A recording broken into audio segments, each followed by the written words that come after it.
everyone. Our today's episode on ESG Climate and Money show is a little bit different. Today it's a solo show where I will be the only one speaking, and I hope you don't mind. So let's jump in. Our today's topic is about ESG investing and climate investing, and overall the umbrella term of sustainable investing connecting the food system. What are the challenges in the food system? What are the potential solutions? Or maybe it's too early to say any solution because there are so many people working with those solutions and many of them haven't been scaled yet.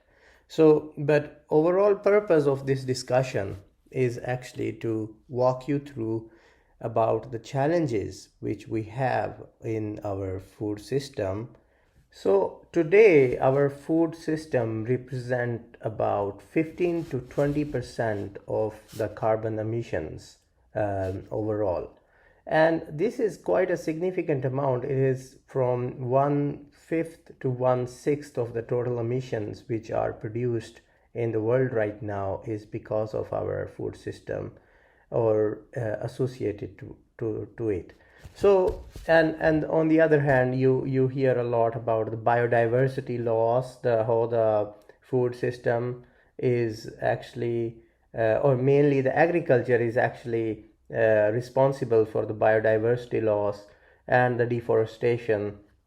And then we have some climate issues in our food system, such as droughts, the temperatures are rising. According to some of the reports, by 2030, the agriculture production will reduce significantly because of these rising temperatures, and by 2050, it will actually decrease even more. So the challenges are quite serious, and the productivity of agriculture is big question right now. The amount of fresh water you've been used is also a main challenge. You have a huge amount of people, like 3.2 billion people are actually living in those agriculture areas which are under high or very high water stress. So the level of water they have available is very less, and imagine that it's literally almost half of the world population is facing this crisis right now. And on the other hand, I don't think that we have good enough understanding of these topics and on the and what the ESG investing and climate investing can do on these topics, because and this is existential towards our species. Imagine if we don't have enough food. Let's say we still have planet by 2050, and imagine we don't have enough food, and this is really going to be a big problem for our overall humanity.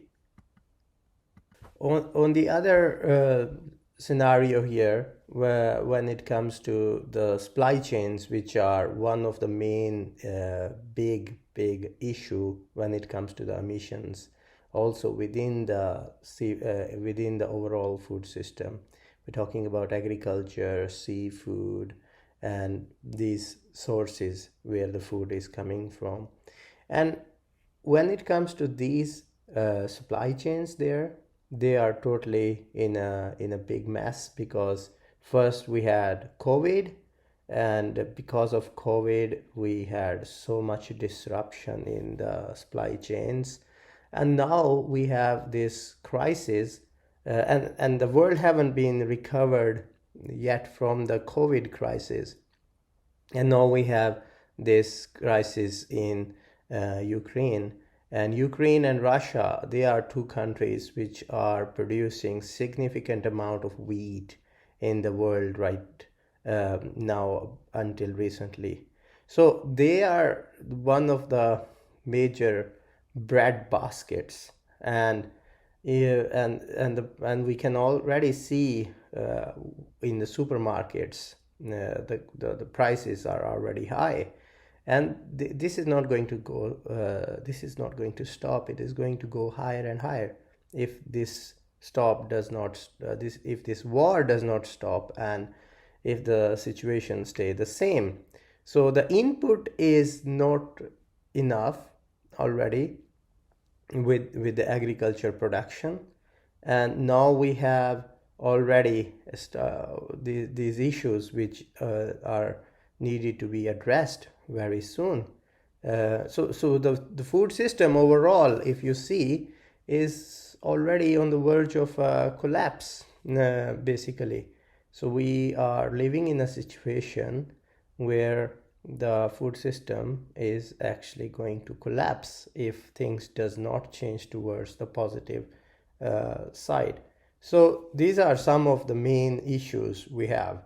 We are not even thinking about the future in the long term, but even in the short term, we have so huge crisis. So these are some of my thoughts in this thing. And on the other hand, when you see some of the solutions which are available right now, so some you see that we have solutions where many people are talking about the plant-based food solutions. Some people are promoting seafood. Somebody is promoting the regenerative agriculture. Some solutions are related to the soil health and how we can use water in an efficient way. All these solutions, unfortunately, today does not account to a very significant amount. So they are yet to be scaled. And humanity, on the other hand, does not have the complete consensus on this thing that all these solutions are viable or not. So of course there is a one set of humanity which is thinking that only going vegan will solve all the issues, and this is one of the issue we have right now. So we have less, also in the future, less nutrient diversity, and our body needs multiple sources of nutrients to maintain and to have our future secured in a long term, in a sustainable way. But that is not really the case right now. So this is overall the situation.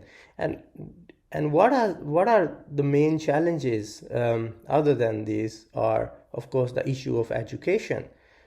We have a lot of we have a lot of issues related to lack of understanding and education, even among the investors community, entrepreneurs and consumers. And this is all actually increasing the scope of this challenge overall. So if we really want to address the food system, if we want to fix it with the help of the sustainable investing, one of the things we can do is to educate ourselves more and more. And it's a little bit self-promoting, but I have been trying my best to educate investors in this space. I started off with the seafood industry, and I started this channel called Aquaculture Tribe a couple of years ago, and now I have like 3,500 subscribers together with people on the podcast. It's quite significant, and I will give you the link in the description where you can check out and educate yourself about the seafood industry or sustainable food coming from the water. And there the things are also not that kind of straightforward, because there are also challenges over there. So there is no perfect solutions we have at this point in this food system. But I would say the education is really the key. I can go over and jump into what are the environmental issues, what are the social issues, and the governance issues, and what are the climate threats, what are the issues with the what are the potential solutions for adaptation, what are the potential solutions for mitigation, and have this resilient food system. But I would say that I would love you guys to go through this channel and try to have some understanding of different processes, so that you really can understand a little bit uh, before we go further in this thing. It was a little bit non-traditional way on my podcast today, but I just put on my the hat where I normally discuss also about the food and sustainable food overall. So I really wanted you guys to go through that as well together with me. And things are far from perfect, but I hope we will see some changes happening in the near future. For today, I would say thank you very much. This was for today, and we will stay in touch and we will discuss more on this in the upcoming episodes, hopefully. Thank you very much.